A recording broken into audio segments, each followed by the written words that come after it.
Hey everyone. There's certain types of content that are more respectable than others. When you can tell a person doing something dumb purely for views and there's no integrity behind it, where no one else but a kid would enjoy it. But there are certain ones that seem like not a bad idea, but definitely dangerous, but the person behind it has a legitimately good reason to do so, and despite the risk, you understand where they're coming from to do it. And in this video I want to jump directly into the story I'll be talking about today, as opposed to talking about stuff similar to it, to have a slow beginning. But this news seems like so heavy to me and shocking that there really is no way to go around it or try to make it seem more light. Some of you have probably seen or watched Your Fellow Arab, who mainly makes stuff about going to different countries to ask about the people around there, but most of the time it revolves around something dangerous going in that country that not all people know about, but he still goes there to put a spot on it and give viewers a more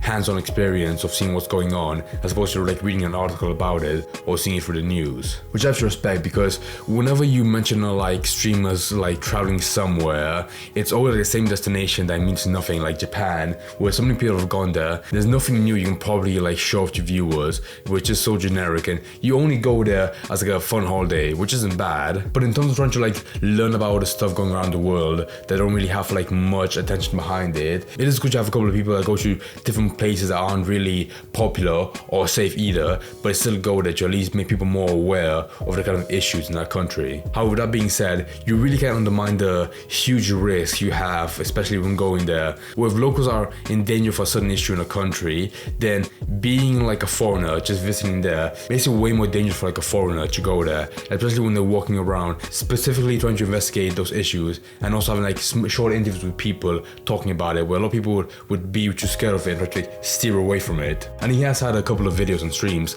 like this, where some were way more dangerous than others, but this one is unfortunately the worst one he's been trapped in, where as part of a stream he took a trip to Haiti to interview one of the biggest gangs there, that being the 400 Mawozo gang, whom, from what I've seen online and heard about them on articles, is one of the most violent gangs in that country specifically, where they garnered the most attention back in 2021 for kidnapping 16 missionaries and were asking ransom for them. Thankfully they were released and they got out safely, but that should really give you a small sign of what they're like and how they're prone to reacting to people specifically coming to that country for a reason, and how they most likely take advantage out of them to make money. Which is the exact scenario for this guy, where as part of a trip where his intent was to interview the gang leader, but after trying to return, both him and his friend were kidnapped, where the gang announced that they were expecting a 600,000 ransom to release them. And from what I've seen, him and his friends back in the US have already paid 40,000, around that amount, as part of the ransom. But immediately that's a huge red flag whenever it comes to kidnapping from gangs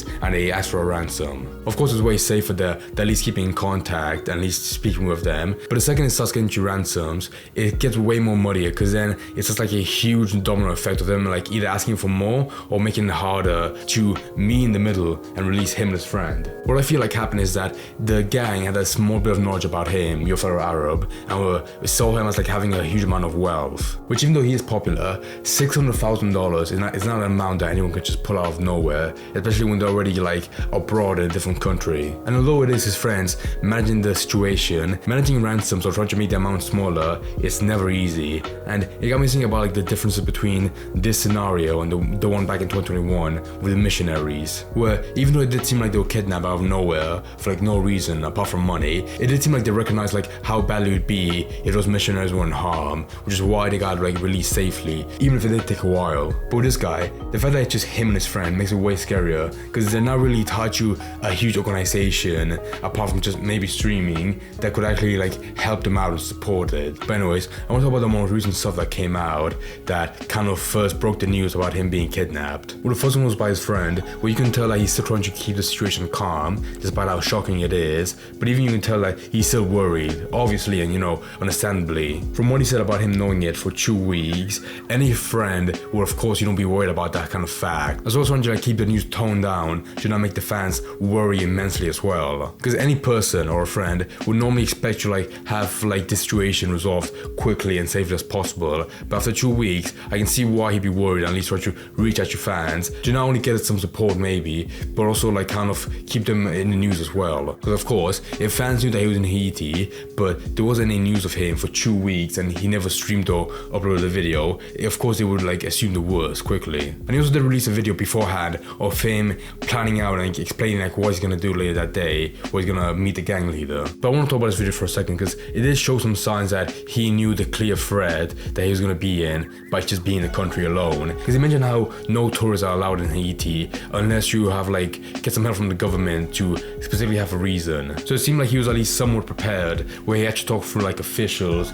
to have a reason to get into the country. Well, they probably approved of his reason, tried to get like an interview, or maybe he said something else where of course they want to accept him for having an interview, but he mentioned something else that would make it seem like it's not going to be as big of a deal if he went to that country. If I had to imagine, they probably did believe in his like reasoning of him trying to be like a press member, because with the kind of situation, I can see why locals of the country would want to get like something like this as much attention as possible in the news. But another thing I wanted to mention is like how reaffirmed he is in the threat of just like going to the territory that he's planning to solely for the interview, just by saying like how all it takes is one member of an AK-47 for the whole thing to go wrong, which is, you know, absolutely right. Because although he didn't stream himself getting kidnapped right then in that moment, it's not hard to imagine them just having the idea and just doing that like right there on the spot. But one thing I have to fault him for is like how positive he is in fact of how dangerous it is. Because you would think that someone that recognizes the danger of going to that kind of place 100%, they will at least like have more safety than just him and his friend. Perhaps it was a lack of security,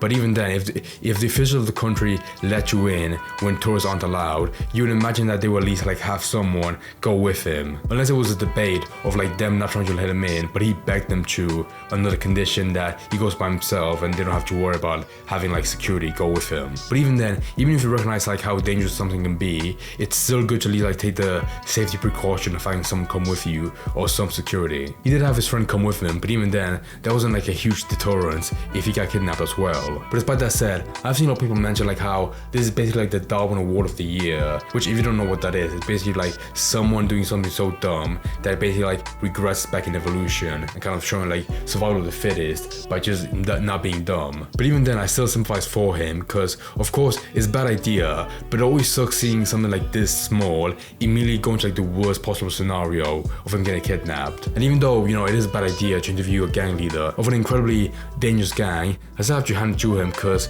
even though like they are massive, of course, and have a lot of influence over the country, I would still say like they're not that popular or at least well known in the media. So I can see why one of his motives would be to at least put some attention on them and have more people knowing about them, where kidnappings like this, which I imagine happen a lot, can at least have more attention from people and, you know, get more support. Which if that's the case, I sadly feel bad for him because now he's been part of a kidnapping as well. But anyways, to wrap this thing up, I definitely feel like there's gonna be more support coming in the future to help him out, not just from, you know, online and fans, but also from like officials, like the ones that helped him get into the country. We can definitely imagine that them and the friends of the streamer are the most worried about him getting back to safety. And although it is good to have fans support the situation as well, the friend of your fellow Arab did mention like how for any fans that have his number, they definitely shouldn't try to call or send him a text for, of course, you know, safety reasons. But if you're for like kidnappings, it is always generally good to have more attention surrounding it, not just to have more people worried about it, but also have like more important people that can definitely have more control and can help out way more. Which I definitely feel is gonna happen because being a streamer in general, just having like that kind of small title is gonna make the story more well known. Where you can see that most news that don't really talk about streamers or YouTube, even they put that in there as part of the title, like streamer or YouTuber kidnapped in Haiti, which is definitely gonna get more people backed up into this and have more attention about it, which is good because I definitely hope for this like whole situation to end as quickly as safe as possible because man, I just feel bad for him. My God.